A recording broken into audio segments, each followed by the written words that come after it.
Welcome to another Property and Beers Live. Today's special is going to be about business, travel, and family, but without the burnout.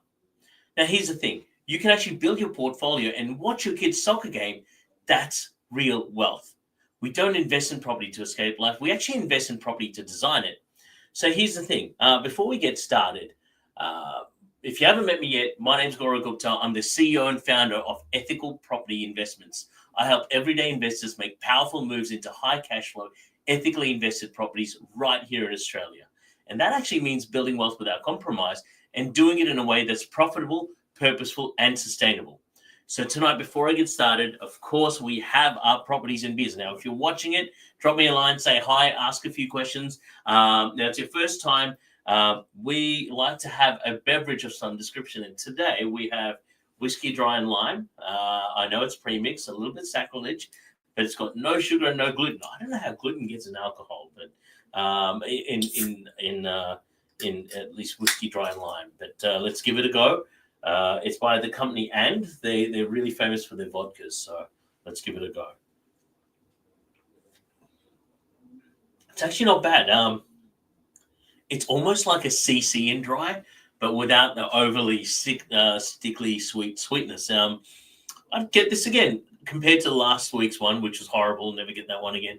This one's not bad. So, guys, give this a go. I don't mind this one. It's seriously like CC and dry. It's really crazy. So here's the thing. Let's get started with the day. Now, if you're watching, please drop me a line. Say, give us a comment. Say, hey, look, Gora, I've got a question about this, or I've got a question about that. And if you're watching even offline, still drop me a comment here, and I'll do my best to answer the question. So here's the thing, right? Tonight isn't about hype. It's about the truth and how you can grow your business, travel the world, and really be present with the people that matter without burning yourself out in the process. And part of this is there's a few different parts to this. One of the parts are, hustle culture isn't freedom. Most people chase money, but smart investors chase freedom. And let's debunk these few things. We've seen Gary Vee talk about hustle culture, and you've got to hustle this and hustle that. And here's the thing. Here's my belief. If you've got a family, you don't need to sacrifice family time to build wealth. You don't need to delay joy for someday. You don't need to choose between growth and presence. Does that mean you don't work hard? Hell no. You still work hard. You do all the right things to work hard and be productive. A lot of the challenges we have, especially in the Western world more than the other places, is that we're not as productive as we can be. So if you want to figure out the keys to productivity, I encourage you to look at Tony Robbins, RPM, or the Big Rocks philosophy from. It'll come back to me, that particular company that does a Big Rocks philosophy. I believe in the EOS platform that's called the BHAG, Big Hairy Audacious Goals. So those sorts of philosophies are really good to look at. And here's the thing, right? Here's a lie that we get peddled by the internet. Hustle now and rest later. But later never comes. So you've got to really ask, what are you building wealth for? Because success that steals time for your family isn't success. It's regret in disguise. Now, I also want to preface that with making sure that you're working in the time you're supposed to be working, and then at the same time you're working on your family the same time you're supposed to be working on. And crossing with both is, yes, and as an entrepreneur, I'll put my hand up, sometimes I'm guilty of that too, where I'm working alongside with the family. But then here's the other side, right? I believe that property builds options. Property investing isn't just about the property. It's actually about the freedom it creates. I've closed deals while holding a baby in my arms, booked flights to Bali while running strategy calls, and said yes to presence while actually saying no to profit in some times. Travel, family, passive income, I believe you can have all three, but it doesn't happen by accident. It happens by design. And you've got to spend a lot of your time designing this life rather than saying, oh, I'm going to live it now, or I'm going to live it in 10, 20, 30 years' time. Actually do the work to design the life. And so some of the ways to design, I believe, are cash flow focused investments, side hustles and businesses, in making sure you've got the right legal and financial structures, because they actually make a huge impact on how much you can save. And that's really important to focus on. And really solid partners, both in life and in business, and tech to manage your life remotely. That's really important, right? When you go on holidays, what are you taking along with you to make sure your tech is still able for you to focus on both your work and family whenever you need to, right? And looking at your long-term strategy, we're not talking about short-term hype. This should be a long-term strategy. There was a time where, and I want to share this, freedom isn't a dream, it's a system. And the system we created when we spent, almost 6 months in Bali a couple of years ago was that we had a system where I took along my portable second monitor and I was working during working time. But when it came down to time to down tools, I was able to down the tools and watch the most beautiful sunsets in the world. And that's not to impress you, but to impress upon you that you can actually do the hard yards, do the work. And in fact, I had higher productivity than ever at that time. And at the same time was able to enjoy a higher quality of life. And it does come with some mistakes. And I posted on LinkedIn about some of the strategies that I used. And some of the mistakes to avoid is where people get stuck, is that they try to scale too fast without a vision, and they end up burning out before the portfolio even works. And they have the short-term, I'll work on a rental guarantee type affair. And these rental guarantees never come. We've seen this in the media over and over again. I've been talking about this for the longest time, since even before 2019, about why rental guarantees don't really work. And then there's the opposite end of it, which is spending every cent on your lifestyle instead of actually reinvesting for actual freedom. I mean, how many people do you know that have the craziest lifestyle? They earn so much money. They look like they're earning the craziest lifestyle. And then when it goes for them to actually, dig deeper, they don't really have much to their name. They don't have much to pass on as a legacy to the next generation. So we've got to make sure we have this really striking balance between both. And, I've got friends, bless them, they will go hard. They have the best time partying. They look like they're living, a billionaire lifestyle, but, they end up asking me for money, right? And I'm sure we've all got people in our lives like that. And it's really important to make sure you play the fine balance between both. Now, if you believe it's either business or family and the rest is progress, it's not. You can't have either or. You can have both. You don't have to pick, hey, I'm going to do only family or only business for the next X amount of time, because it doesn't work. We live in a world which values whatever our values are, right? And so some of our, and I will talk about values in just a moment, the values that we have determine how we progress in life. That's based on Dr. John Demartini's work. I really honestly believe that once you find your value, you'll actually be successful. And your value might be family. And figure out, I've got some friends and I love them for this. And I actually gain a lot of knowledge from them. They don't value what they do during the day. It might be just a job for them, but they use that to enhance their family and build their family life. And they build the life of their dreams, build their asset base, all those things in the right way. And I've got others who, go really hard in business and then go really hard in the family, kind of like myself, right? You do both. That is the key. Now, here's the thing. The goal isn't to look successful. The goal is to feel free. That's a huge difference. Hold on, I need a sip. I don't know what happens on Friday. Sometimes I get dry throats. No, whiskey and dry. This is actually really good. Guys, much better than last week's unfortunate grape affair. We won't even talk about that. So let's talk about breaking limiting beliefs. People all say, sometimes I hear people say, I can't travel until I hit my financial goals. Well, travel should be part of your journey, not just a reward. They say that my kids will understand why I'm never around because they're working too hard. Kids don't remember reasons, they remember presence. And then they say, I'll rest when I built it. Well, here's the thing. If your strategy costs you your life, maybe it's the wrong strategy. And that is something I really honestly want to make sure I portray to you, because what is that quote? A good friend of mine actually said this, and it stuck with me for the longest time. Do you know where the richest place in the world is?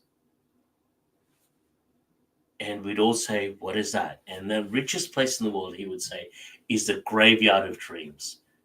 make sure your dreams don't fall into the graveyard is my honest belief. And make sure whatever you're designing your life to be includes your dreams. Now, here's the other thing. It is about what's possible. I believe you shouldn't be chasing $1 million.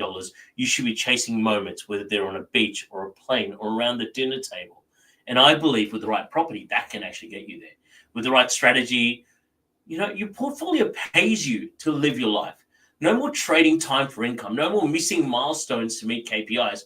Build a life that doesn't need a vacation while still affording every single one of them. That is the key.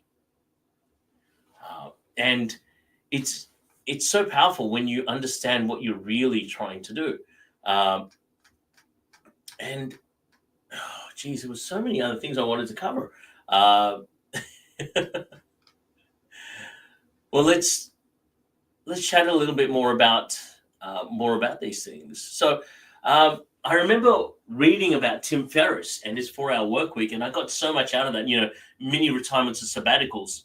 And here's the thing: mini sabbaticals aren't a luxury; they're actually a really smart strategy. And that, when I understood that concept, that changed fundamentally how I invested and how I live life. Because taking that mini time off for me personally helps me rest and recharge. And for those that want a little key trick on how long the perfect holiday is, the research actually says the perfect holiday for us to unplug, reconnect, reset is actually 9 days long.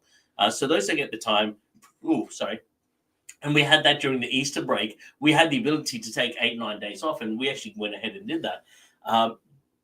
But a lot of the times, and one other thing I learned from Tim Ferriss is you don't need to focus on having the most extravagant holiday if that's what your values are with your family. You don't need the W hotel or first class or even business class to feel wealthy. You don't need to live at the W hotel. You can just visit there, right? Presence with your friends and families is a flex. Peace might be the goal, and property, I believe, is the engine. Freedom is more like walking barefoot on the beach, laughing with your kids over cheap noodles in Bangkok, knowing your income didn't stop because you did. And that, my friends, is what passive income is about. And let's pause here. What does money actually mean to you? What are your thoughts? If some people, money is just like, let's do money for money's sake. And if you haven't figured out what money means, you ask yourself, are you chasing more for just more's sake? And let's be honest, if you're chasing more for more's sake, that's just the fastest way to build a life that looks good but feels empty. You shouldn't aim to be the richest person in the graveyard, because as we said before, the richest place in the world is the graveyard of dreams. And so many people die with money in the bank but regrets in their soul. Trips they didn't take, time they didn't spend, ideas that never gave themselves permission to pursue. So my encouragement to you this weekend is don't pursue more, pursue you. Because money should be there just to buy more life, not more stuff. And for me, it buys time with my kids, room to breathe, and the ability to say yes to meaning, to impact. Being able to take holidays overseas and give my kids those experiences. I mean, I remember my son being able to snorkel with turtles when he was 3 years old, just off the beach. I mean, that's a cool experience. It didn't cost very much in the grand scheme of things. It costs less than what most people spend on their holidays, right? But you've got to define what money is for you. What do you want to do? And a good friend of mine, George, he actually says, money for me buys me health. And that's his values, right? So figure out what money buys you, define that, and then build it from there. Because as I said, the point is not to be the richest man in the graveyard. And how do you build that life? I believe you should have a system that includes cash flow first investments, smart structures that don't trap you, and obviously great team. Because the team is your dream. The dream team is, what's that quote? It's the dream team that's the key to success, right?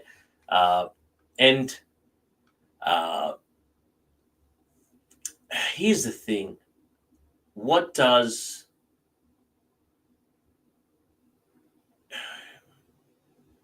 a lot of people invest in property for just property's sake. And I encourage you not to just do that, because if you don't have a reason why, you'll pull out of the market so quickly if something goes sideways. And things do go sideways in the property market every now and then. I mean, look at what's happened in some of the states in Australia.